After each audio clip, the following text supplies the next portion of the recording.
Nous commençons par une vérité simple, une compréhension universelle. Les enfants naissent innocents. Leur monde est un tableau vierge, une toile prête à être peinte avec les couleurs de l'expérience et de la découverte. Leurs cœurs, comme la neige immaculée, ne sont pas marqués par les dures réalités du monde. Ils sont purs, sans tache, et leur esprit est libre de toute malice ou préjugé. Ils voient la beauté dans la simplicité, trouvant la joie dans la danse d'un papillon ou la course d'une coccinelle. Chaque petite créature, chaque mouvement de la nature est une source d'émerveillement et de bonheur pour eux. Ceci, mes amis, est l'essence même de l'innocence, une vision pure et intacte du monde, une capacité à voir le bien et la beauté là où les adultes voient souvent le banal ou l'insignifiant. Mais que se passe-t-il lorsque cette innocence est brisée? Quand le monde commence à montrer ses aspérités et ses ombres, que devient l'enfant lorsqu'il est confronté à la réalité brutale de la violence? Quand les rêves sont remplacés par des cauchemars et que la sécurité cède la place à la peur, c'est la question qui hante les pages de Reverend Insanity, un récit tissé dans un monde peint à la fois de beauté et de cruauté. Un monde où la lumière et l'obscurité coexistent, créant un contraste saisissant. Le chapitre 36, Offrir un cadavre éparpillé, nous rappelle brutalement la fragilité de l'innocence. Une innocence qui peut être facilement brisée, comme du verre, par les réalités du monde. Notre protagoniste, Fang Yuan, n'est pas un enfant ordinaire. Il est un être complexe, forgé par des expériences qui dépassent l'entendement, projeté dans un monde où le pouvoir est primordial et où la survie repose sur la cruauté. Il est contraint d'affronter les ténèbres qui habitent l'humanité. Chaque jour est une lutte pour maintenir son humanité, tout en naviguant dans un océan de cruauté. Le monde de Gu, un monde où des créatures mystiques sont raffinées en instruments de pouvoir, devient son impitoyable tuteur. Dans ce monde, chaque créature, chaque être a un rôle à jouer dans la quête incessante de pouvoir et de survie. L'acte d'ôter la vie n'est jamais facile, encore moins pour un enfant. C'est un fardeau lourd à porter, une tâche qui laisse des cicatrices indélébiles sur l'âme. Pourtant, Fang Yuan, confronté à un danger imminent, prend une décision effrayante. Il sait que l'hésitation pourrait lui coûter la vie, et dans ce moment de terreur, il trouve une résolution froide. Il commet son premier meurtre, réduisant au silence une menace avant qu'elle ne le consume. Ce n'est pas seulement un acte de survie, mais une transformation, un passage brutal de l'innocence à l'expérience. L'acte est rapide, brutal et indéniablement définitif. Chaque mouvement est précis, chaque décision calculée, laissant peu de place à l'erreur. As-tu entendu, Fang Yuan? Il a vraiment tué quelqu'un. C'est difficile à croire, mais les rumeurs se répandent vite. Je n'arrive pas à le croire. À un moment, nous apprenions le Gu, et l'instant d'après, ceci. C'est comme si tout avait changé en un instant. L'impact de cet acte se répercute dans toute l'académie, un lieu où les jeunes esprits sont moulés en instruments de pouvoir. Les couloirs, habituellement remplis de discussions animées, sont maintenant empreints d'une tension palpable. Les élèves, habitués aux leçons théoriques sur le Gu et la cultivation, sont confrontés à la réalité brute et viscérale de la voie qu'ils ont choisie. Les enseignements prennent une nouvelle dimension, plus sombre et plus réelle. La peur, le dégoût et une fascination morbide obscurcissent leurs jeunes yeux. Ils réalisent que les histoires de bravoure et de puissance cachent une vérité bien plus sinistre. Les actions de Fang Yuan les obligent à faire face à une vérité effrayante. Le monde dans lequel ils vivent n'offre aucun refuge aux faibles ou aux hésitants. Chaque élève doit maintenant se demander s'il est prêt à faire ce qu'il faut pour survivre. La survie, réalise-t-il, exige une certaine cruauté, une volonté d'embrasser les ténèbres. Ils comprennent que pour avancer, ils doivent accepter cette part d'ombre en eux, une leçon durement apprise par Fang Yuan. Même l'ancien de l'académie, un cultivateur chevronné endurci par des années d'expérience, est aux prises avec les implications des actes de Fang Yuan. Il reconnaît la nécessité, le froid calcul de survie qui a dicté les choix du garçon. Pourtant, Une partie de lui déplore la perte de l'innocence, la rupture de ce fil invisible qui sépare l'homme de la bête. Le monde de Gu est une arme à double tranchant. Il offre un pouvoir immense, la capacité de remodeler la réalité elle-même.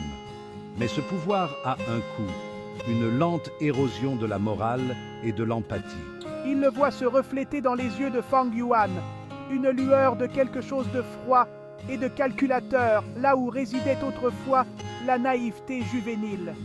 Est-ce l'héritage qu'il souhaite laisser derrière lui? Est-ce l'avenir qu'il envisage pour ces jeunes esprits confiés à ses soins?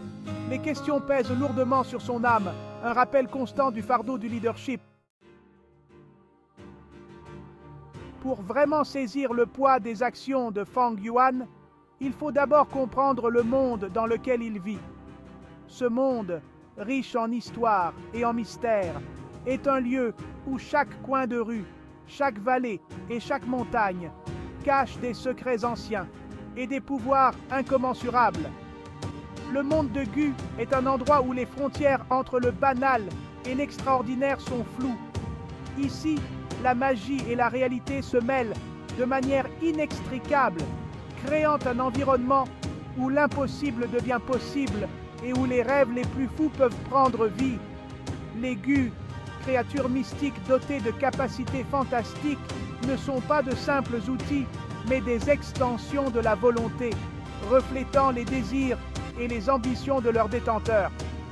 Ces créatures, souvent redoutées et respectées, sont au cœur de la culture et de la société de ce monde. Dans ce monde, le pouvoir n'est pas simplement désiré, il est essentiel à la survie. Les habitants s'entraînent sans relâche, perfectionnant leurs compétences martiales et magiques pour se protéger et dominer leurs adversaires. Les forts s'attaquent aux faibles et l'air même crépite d'ambition et de traîtrise. Chaque bataille est une danse mortelle où la moindre erreur peut coûter la vie.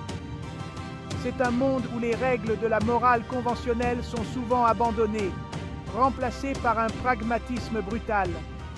La survie prime sur tout et les alliances sont souvent éphémères et fragiles. Cette toile de fond culturelle, imprégnée de violence et de quête de pouvoir, façonne les personnages qui l'habitent. Chaque individu est forgé par les épreuves qu'il traverse, devenant plus fort ou périssant dans le processus. Elle nourrit un sentiment de cruauté, la conviction que la survie justifie tous les moyens.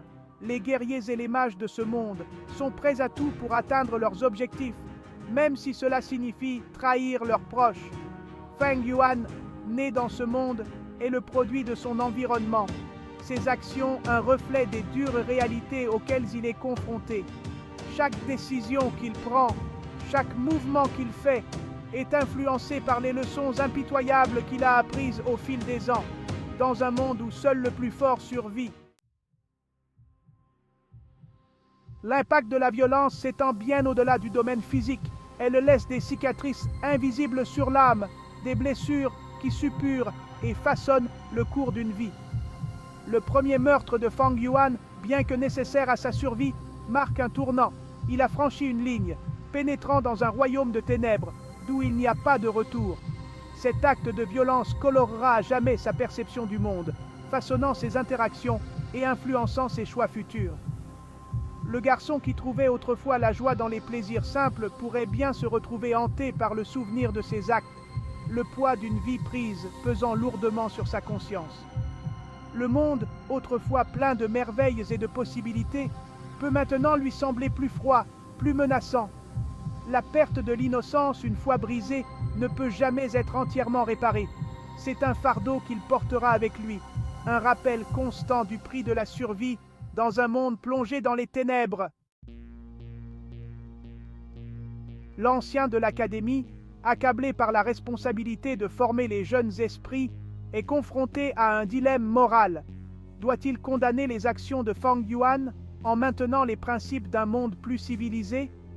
Ou doit-il reconnaître les réalités brutales de leur situation, accepter que la survie exige souvent des choix difficiles? Sa décision aura des conséquences considérables, non seulement pour Fang Yuan, mais pour tous les élèves dont il a la charge. Elle façonnera leur compréhension du bien et du mal, influençant leurs propres choix alors qu'ils naviguent sur le chemin périlleux de la cultivation. Le poids de ce choix pèse lourdement sur moi. Dois-je m'accrocher à la lumière déclinante de l'innocence ou embrasser les ténèbres qui s'approchent, reconnaissant que parfois, le seul moyen de protéger les moutons est de libérer le loup qui est en eux?